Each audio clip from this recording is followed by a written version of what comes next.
My wife of 11 years just told me she's pregnant and I don't know how to feel about anything anymore. So I've been sitting here for about 3 hours trying to figure out how to even start typing this. I'm 49M, married to my wife Dana, 47F, for 11 years, and last Tuesday she sat me down at the kitchen table after dinner and told me she was pregnant. I need to be very clear about something before I go any further. We were not trying. We were absolutely, categorically, not trying. In fact, we had a conversation probably 2 years ago where we both agreed we were done. Done. No kids, never wanted them, we built our whole life around that.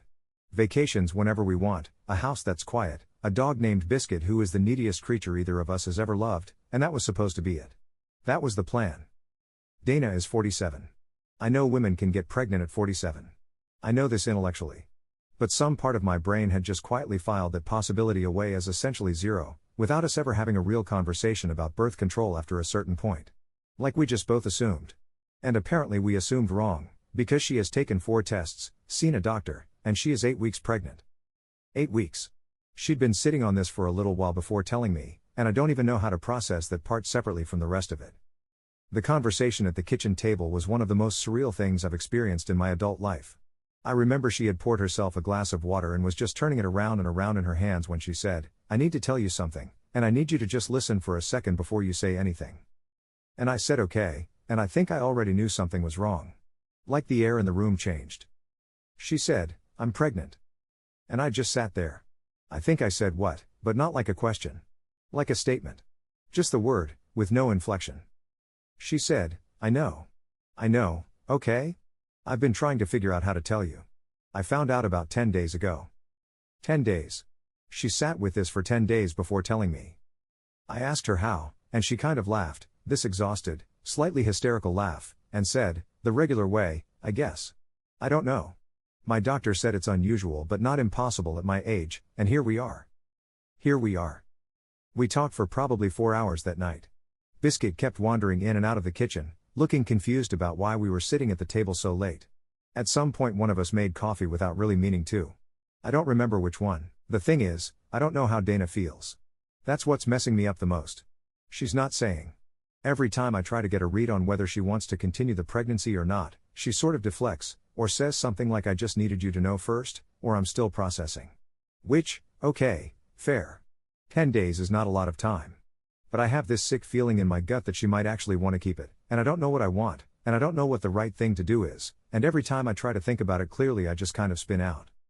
I should say, and I feel like I have to say this because the internet is a place where people will assume things, we are both pro-choice. That's not the complication here. The complication is that we are 2 people in our late 40s who have been together for 11 years and built a specific kind of life, and now there is a variable that neither of us planned for, and I genuinely do not know what we want. Individually or together. I'm 49. If we had this baby, I would be 50 when it was born. I would be 68 when the kid graduated high school. My dad had a heart attack at 61. I'm not in bad shape, but I'm not in great shape either. I have a bad knee, I don't sleep well, I drink a little more than I should, and I have been coasting on the assumption that I was done with any major life changes. And the thing I keep coming back to, the thing that makes me feel like kind of a monster, is that my first reaction when she told me was not fear, or love, or protectiveness, or any of the things maybe a person is supposed to feel. My first reaction was something very close to grief. Like something was already being taken from me before any decision had even been made. I haven't told anyone in my life. Dana hasn't either, as far as I know. We're just walking around carrying this thing separately, kind of orbiting each other in the house, being very careful and very polite in a way that we never normally are with each other. Last night she asked me if I wanted the last of the pasta, and it felt like the most loaded question I've ever been asked. She has a follow-up appointment with her OB in about a week and a half. I don't know what that appointment is for, exactly. I didn't ask, and she didn't say. I keep almost asking and then stopping myself. I think I'm afraid of what the answer will tell me about what she's leaning toward. We had sex once, maybe 3 weeks before she told me, and it was good, it was normal, it was us, and I keep thinking about how neither of us had any idea. How ordinary everything felt. We were just 2 people who had been married for 11 years, watching TV, and then we weren't, and now here we are. Here we are. My brother texted me yesterday just to catch up. Normal stuff, how's work, did I watch the game? I typed and deleted about 6 different responses before I just sent back a thumbs up. My best friend from college called me and I let it go to voicemail. I am not equipped to have normal human conversations right now while carrying this. What I want to ask Dana but haven't been able to is, what do you want? Just that. I want her to tell me what she wants so I can figure out what I want in relation to it. Which is maybe not the healthiest way to approach this, but I think I'm too scared to look at my own feelings directly, so I keep trying to triangulate off of hers. The other thing I keep thinking about, and I don't know how to say this without sounding terrible, is that I don't know who I would be as a father. I never wanted kids. That was a real, settled, considered thing for me, not just a default or a fear. I thought about it when I was younger, when it was still theoretical, and I arrived at a genuine conclusion that it wasn't for me. I built my identity around being someone who made a choice. And now that choice is potentially being unmade by biology, and I don't know where that leaves me, or who I am in this new version of things. Dana is the most important person in my life. Whatever happens, I know that. But I also don't know what we're going to look like on the other side of the conversation we haven't fully had yet. I don't know if there's a version where we want different things, and I don't know what happens then. I guess I'm posting this because I needed to put it somewhere outside of my own head. My head is not a safe place for this right now. I'll probably update when I know more. I don't know when that will be. Edit: I did not expect this many responses, and I am not going to be able to reply to all of them. I want to clarify for the people asking, no, I have not cheated, and no, I have no reason to believe Dana has. Some of you are really committed to that angle, and I get it, Reddit, but it's not that. She's 47 and biology is weird, and that's all this is. I'll update when something actually happens. Edit 2. Dana came home from running errands about an hour ago and said, we should probably actually talk, like really talk, this weekend. I said yes. She nodded and went upstairs. I'm sitting here with Biscuit trying to remember how to breathe normally. The weekend is in 4 days. Update 1. Okay, so the weekend happened. I said I'd update, and here I am updating. It's Sunday night and I'm in the garage sitting on a lawn chair, because I needed to be somewhere that wasn't any of the rooms we had conversations in today, and the garage is neutral territory, I guess. We talked. We really talked. 5-6 hours with breaks. At one point Dana made grilled cheese and we ate it standing at the counter without really acknowledging that we were eating, and then we kept going. I'm going to try to write this out as accurately as I can, because I think I need the record. My memory of the last few weeks is already taking on this dreamlike quality where I can't trust the edges of things. I went first because she asked me to. I said something like, I want to be honest with you, and I'm scared to be honest with you, because I don't know if my honest answer is the right one. She said, I'm not looking for the right answer. I need your actual answer. So I told her. I said that my gut reaction, the thing underneath all the processing and the thinking and the trying to be reasonable, was that I didn't want this. That I was scared, that I felt like I was already grieving something, and that when I tried to imagine a baby in this house and our life with a baby in it, I felt, and this is the word I used, I remember it clearly, claustrophobic. Like the walls were moving. She didn't say anything for a while. She was looking at the table. Then she said, I need to tell you something, and I need you not to react for a second, okay? I said okay. She said, I think I want to keep it. And there it was. I had known it was coming. I think I've known since the night she first told me, maybe that's why I couldn't ask her directly. But knowing something is coming and having it actually land are two different things, and it landed. I didn't react badly. I want to be clear about that, not to give myself credit, but just because it matters. I didn't get angry, I didn't shut down, I didn't leave the room. I said okay, and I meant it as a real okay, as in, I heard you, this is information, we are still in this together. She said, I know that's not what you want to hear. I said, when did you figure that out? That you wanted to keep it? She let out a small, sad laugh. I think maybe the second day, she said. After I'd cried a lot and slept badly and thought about it. Something just, I don't know. Shifted. The second day. She knew by day 2, and then she sat with it for over a week before telling me. I'm not saying that's wrong. I don't even know what I'm saying about it. I'm just noting it. I asked her if she'd thought about what she wanted from me. Not in a cold way, I genuinely wanted to know. She said she didn't want me to agree to something I didn't want and then spend the rest of our lives resenting her and the baby for it. She said she was terrified of that. She said, I would rather figure out something terrible now than live inside something terrible for 20 years. I asked her what something terrible meant to her, what she was actually putting on the table. She didn't answer that directly. Instead she said, I'm not giving you an ultimatum. I want to be really clear that I'm not doing that. I'm telling you what I'm leaning toward, and I'm asking you to tell me where you actually are. Where I actually am. I don't know where I actually am. That's the honest answer. I know what I don't want. I know what I'm afraid of. And somewhere underneath all of that, there's something else I can't quite look at yet. I don't know what it is. It might be nothing. It might be something. I told her I needed more time. She said she understood, but that time was also a factor, medically, logistically, and we both know that. Her OB appointment was actually last Thursday, not this week like I'd thought. I had the timeline wrong. She went alone. She said she wasn't ready to bring me, and I told her I understood. And I do. But something about it made me feel like I was already on the outside of something. The appointment was just standard, she said. Blood work, confirmation of dates, discussions about risk factors given her age.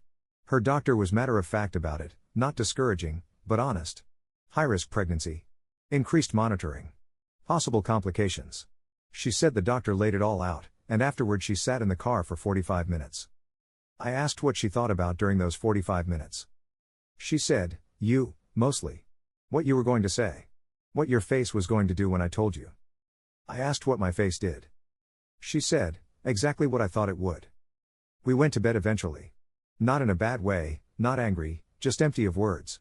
Biscuit slept between us, which he's not supposed to do, but neither of us moved him. This morning she asked if I wanted to come to the next appointment. I said yes before I'd finished thinking about it. I don't know what that yes means exactly. I don't know if it means I'm coming around, or if it just means I don't want to be on the outside of things. Maybe those are the same thing. I honestly can't tell.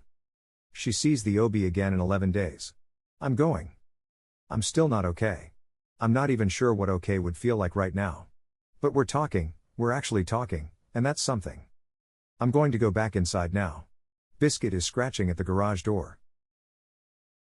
Update 2. I've been putting off writing this one because I wasn't sure I had the words for it. I'm still not sure I do, but I'm going to try. The appointment was 4 days ago. I went.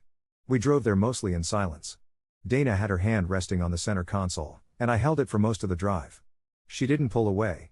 That felt important. The office was one of those places with soft lighting and a fish tank in the waiting room, the kind of place clearly designed to make you feel calm, which mostly just makes you aware that you're supposed to feel calm. We sat next to each other. Across the room there was a woman who was very obviously very pregnant, just enormous and beautiful in the way that pregnant women can be. She was doing something on her phone and humming softly to herself. I watched her for a while and tried to figure out what I was feeling. The answer was, not what I expected. That's the thing I've been trying to figure out how to write. The doctor was a small woman, very direct, which I appreciated. She explained everything again with me in the room, the risks, the monitoring schedule, what the next few months would look like. She used the phrase geriatric pregnancy, which is apparently a real medical term. Dana made a face, and the doctor smiled and said, I know. The terminology is terrible. And then she did an ultrasound. I don't know how to write about the ultrasound. I'd never seen one before, not in person, not with any real stakes attached to it.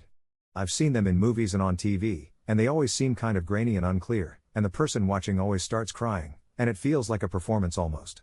I wasn't going to be that person. I was there for information. I was there because I didn't want to be on the outside. The doctor pointed to something on the screen. This small, not quite anything yet thing. And she said, there's a strong heartbeat. And I heard it. I didn't cry. I want to be clear, I'm not telling you I had some movie moment. But something happened in my chest that I don't have a good word for. It wasn't love, I don't think.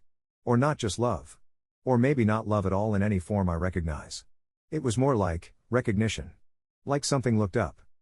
I don't know what to do with that. In the car afterward, Dana said, you okay? I said, I don't know.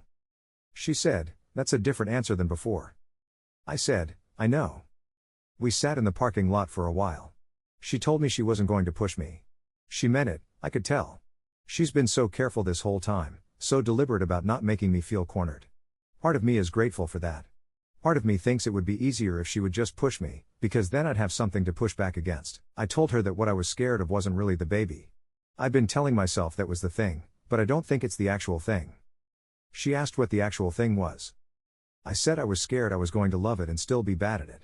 That I was going to be someone who loved their kid and didn't know how to be a father, and that both of those things were going to be true at the same time, and I'd spend 20 years failing at something I couldn't walk away from. She was quiet for a long time. Then she said, that's the most honest thing you've said since this started. She's right. I called my brother that night. I didn't tell him everything, just that Dana was pregnant, and I left it there. He was silent for a second, then said, holy shit, and then he started laughing, and I started laughing too. Not because it was funny exactly, but because what else do you do with holy shit? He asked how I was feeling. I said, I honestly have no idea. He said, yeah, that tracks. We're not at a decision. I don't want to imply that we are. Dana is still pregnant, and we still haven't fully landed anywhere together. There are conversations ahead of us that I can feel coming the way you feel the weather changing. But something is different. Something in me has moved. I don't know what's on the other side of that. Hi there, if you made it so far. Consider dropping a like and maybe subscribing. Thanks. And have a nice one.